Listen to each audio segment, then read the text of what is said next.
उत्तर प्रदेश में हलाल सर्टिफिकेशन से जुड़े प्रोडक्ट्स की बिक्री पर योगी आदित्यनाथ सरकार ने बैन लगा दिया है। अब हलाल सर्टिफाइड खाने या पीने का सामान उत्तर प्रदेश में नहीं बिक सकेगा। ये खाद्य आयुक्त कार्यालय के आदेश के बाद हुआ है। बता दें कि हलाल प्रोडक्ट्स से जुड़े मामले पिछले कुछ दिनों से खासे चर्चा में हैं। नमस्कार, बहुत स्वागत आपका एनबीटी ऑनलाइन में। आपके साथ मैं हूं ऐश्वर्या। यूपी की योगी आदित्यनाथ सरकार ने हलाला सर्टिफिकेशन वाले खाद्य पदार्थों को बनाने, बेचने और भंडारण पर तत्काल प्रभाव से बैन लगाया है। यूपी सरकार का कहना है कि तेल, साबुन, टूथपेस्ट जैसे तमाम शाकाहारी प्रोडक्ट्स के लिए हलाल प्रमाण पत्र की जरूरत है ही नहीं।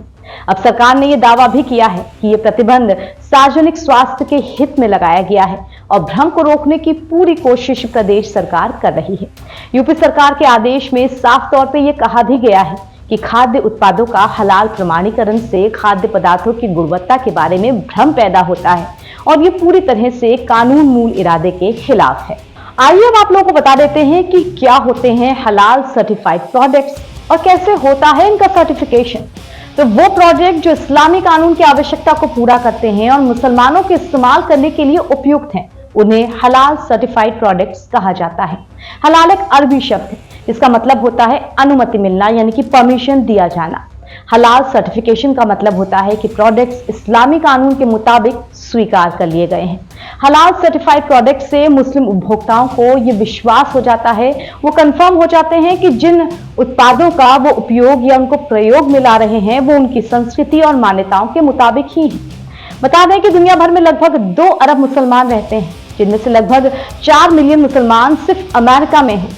इसलिए यूएस में बड़े पैमाने पर हलाल सर्टिफाइड प्रोडक्ट्स की बिक्री होती है और ये दुनिया भर में भी पहुंचते हैं। अब हलाल की मांग ज्यादा बढ़ने लगी है और भारत में भी हलाल सर्टिफाइड प्रोडक्ट्स की डिमांड पिछले कुछ वक्त में ज्यादा बढ़ गई है। यहाँ गौरतलब है कि हलाल सर्टिफिकेशन पहली बार 1974 में बंद किए गए मांस के लिए शुरू किया गया।